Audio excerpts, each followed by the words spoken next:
All right, everyone. I'm going to teach you how to pass the PMP exam in just a few minutes, okay? I'm not joking. I've used this. I've recommended this same method to other people. It's not the prettiest thing, but it's a good tool to have in your toolbox. So I put up here, you have this nice little note that you'll see throughout the course. The material in this course will prepare you with the core knowledge and definitions needed to understand the exam questions. The following decision-making guidelines should be used to rule out bad answers and determine the correct answers. So what I meant by teaching you how to pass the exam in a few minutes, this is what I mean. The coursework and all the material in the course is going to give you the knowledge, right? It's going to give you the definitions, the things you just need to know. A lot of it you might know from working as a project manager. Some of you haven't done work as a project manager and are just interested in this. So the course is going to tell you how PMI thinks and how their definitions and the way they look at things are, right? So in order just to know what certain things are, you need to take a course and you need to go through each step so you know the information. There's no way to get around knowing all the information. Either you know definitions of things, or you know what something is, or you don't. But some of us need an extra little cheat, or an extra little something, to an edge, right, to get us over our anxiety, or to get us past difficult questions on the exam, so that we don't lock up and so that we don't just fall apart, right? So that's what this is going to do. This page right here, if you follow these sets of rules, and use the knowledge of and the definitions and things that you know to your best ability, you will end up passing the exam.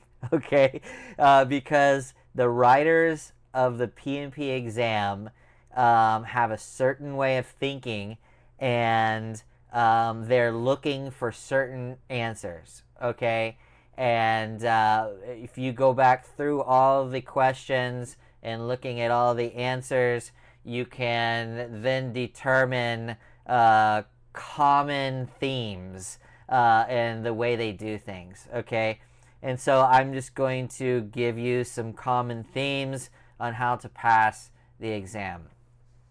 I'm going to start off number 1, understand before acting, okay? This is very important. I put it as number 1 for a reason. This is going to be on many questions, okay?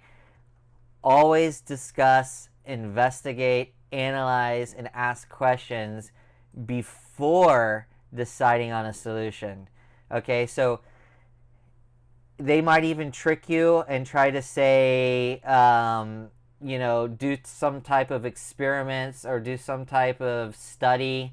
That is still taking an action.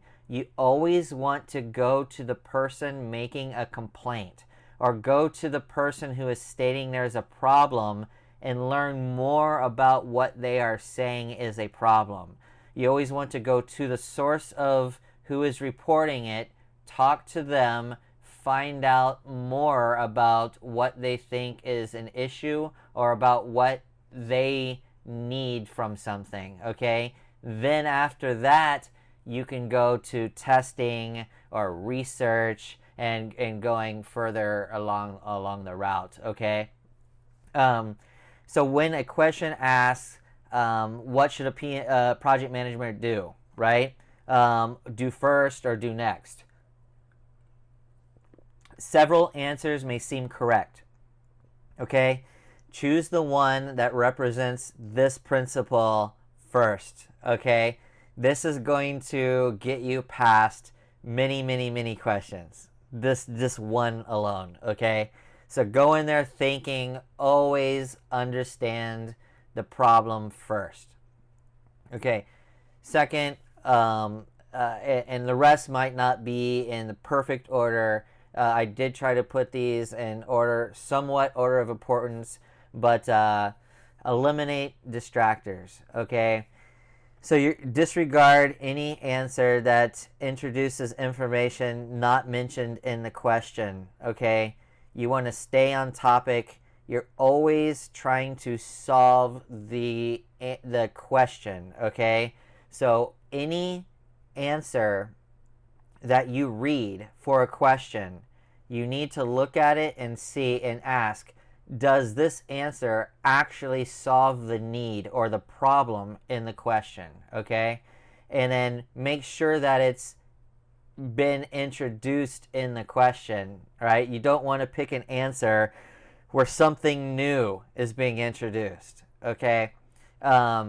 Be wary of absolute words like only, immediately. This is a common test taking advice, right? Absolutes usually mean no, or they're usually a trap.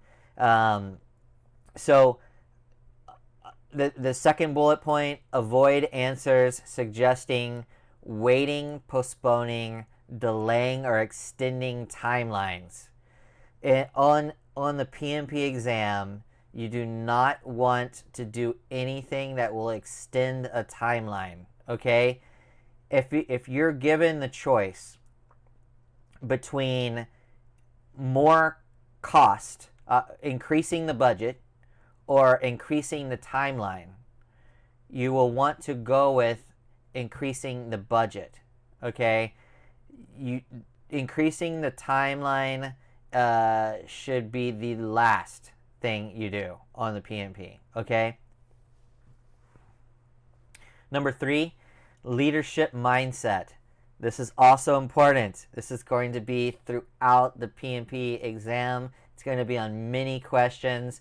If you think like this answer, this bullet right here, number 3, this principle, you are going to get many questions right just from this. Okay? Leadership mindset. Act as a servant leader. Encourage, support, nurture, and listen. Okay? Address performance concerns privately. Never expose a team member mistakes publicly. Okay? You might even get multiple questions regarding something like this. There will be a question maybe about some team member is upset and they're in a meeting and they're being vocal and negative. How do you handle it? Don't do it publicly. Address their concern. Wait until after the meeting and talk to them privately. Always, okay? Always encourage, support, and nurture a team. Don't become a dictator. These are going to be things on the exam, okay? Make decisions with your team. Remember, never be an authoritative project manager, okay? You want to guide your team, remove obstacles that are in your team's way, let your team, who are the experts, make decisions and do their job, okay? This is a great leadership mindset principle. Number 4, value and root cause, okay? So after you've done number 1, right, and you've investigated and you understand the problem, you're going to come down here to 4 and you're going to say anything that is value or root cause. Those are key words, right? We're looking for those. You're going to prioritize value-driven answers, something that adds value to the problem, okay? Root cause analysis, these are things that are very interesting for the PMP writers, right? A root cause analysis is going to help a project manager find the actual cause of the problem, okay? And so this is going to be something that's going to help you find the cause after you understand what the cause is, okay? Managing change, okay? In predictive projects, any change must go through the change request process, okay? So remember, change request process, predictive projects, okay? Agile projects, they have a backlog in reprioritizing, okay? So you need an official change request process for the predictive approach. For the agile approach, you have a product backlog and reprioritization. Things can be added to the backlog, okay? But these are the different ways of handling things, okay? When projects, methods, and team members change, provide training and mentorship, okay? So you're going to get several questions on the exam that are something along the lines of a team member who is very important to the process of or the success of the project. The team member left for some reason. Maybe they got moved to a different team. Maybe they got moved to a different project. Maybe they left the company altogether. And so what do? Okay, or maybe you're moving from a company that only does predictive approach projects, and now management is wanting you to do adaptive projects or agile projects. What do you do? Okay, so you need to manage change by providing training and mentorship.